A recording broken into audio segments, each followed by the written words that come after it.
And a lot of people are naming USC as their outlier for a college football playoff appearance. Maybe not necessarily this next year, but to be that next team that's never been to the college football playoff that could possibly make a push, considering Lincoln Riley, USC brand, a weak conference that I'm starting to put the numbers together. I'm going to release a series of videos this week, Matt, on how each conference performed this past season, and the numbers are not pretty for the Pac-12, as you know, 2-16 against the Power 5, BYU and Notre Dame.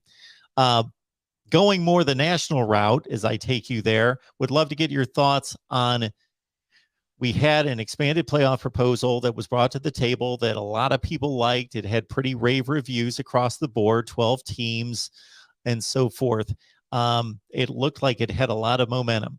Now, a lot of dissenters out there. The most vocal has been the ACC commissioner coming out this week, that this is just not a priority. There are other things to handle in college football. There's also thought that because of the SEC owning the championship game in both spots and also expanding with Texas and Oklahoma, maybe it's just a way of some of the other conference commissioners just kind of making it a bit difficult and kind of pushing this thing down the road a bit. So what is your take on what's going on right now concerning the college football playoff proposals? So the fact that you had an Alabama, Georgia, all SEC national championship game, I think that has freaked out the other conferences. That's my read of the situation. And their thinking, their thought process has been, in the wake of seeing Alabama and Georgia dump truck other teams in the playoff semifinals and then stage another deep South championship game. The other conference commissioners seem to be thinking, now not necessarily George Kliavkoff in the Pac-12, but in the ACC and elsewhere, I think you're seeing resistance to a 12-team playoff because they're thinking, we're going to have a 4-team SEC semifinal round after we expand the playoff to 12. That the SEC is just going to increase its footprint. And so it's fascinating how that piece of the puzzle turned around. But we go back to the 12-team playoff and that initial proposal from June. Like, what were people thinking? Like, what were people thinking that Greg Sankey was going to reject something? That if it really helped the SEC get more feet in the door. Like, so of course Greg Sankey was receptive to that early plan because he saw Oklahoma and Texas coming into the league, like that was in the works. So like Greg Sankey says, hey, more SEC teams in the playoff, the better. That works for me.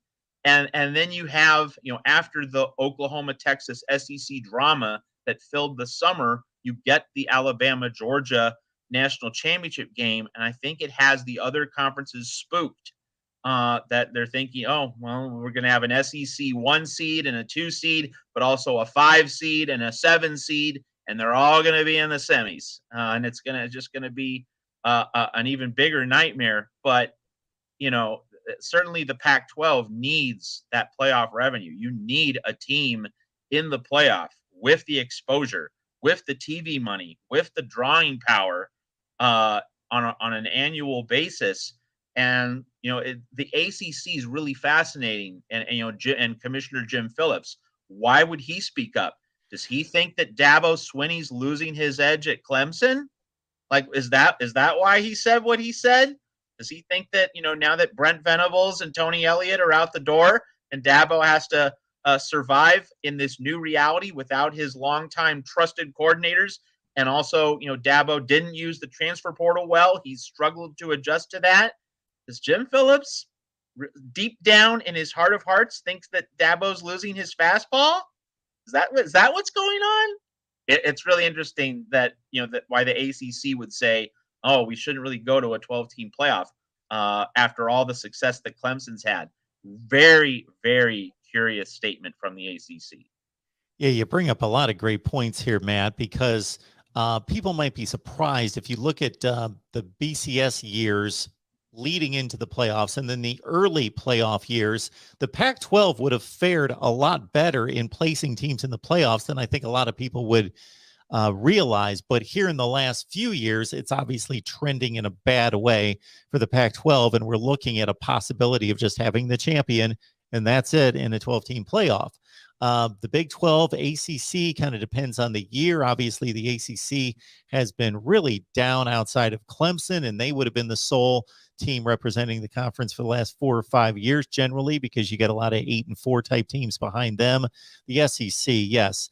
What you bring up about not just the fear that they would put too many teams in initially, but that they would win the games to then set up a dominant 3 out of 4 or 4 out of 4 in the final 4 that would make everybody look awful. Because it's one thing to have an argument that, well, we just didn't get the opportunity, but it's another thing to have 12 teams in and then the SEC to actually win the games to then set itself up. I would think the conference that would benefit the most, at least in terms of representation, would be the Big Ten, because the Big Ten over the last 5 or 6 years specifically has had a strong upper echelon of a lot of top 10 to 12 teams in the country. And they could really benefit from this and almost match the SEC, at least maybe not with the strength of the participants, but with the number.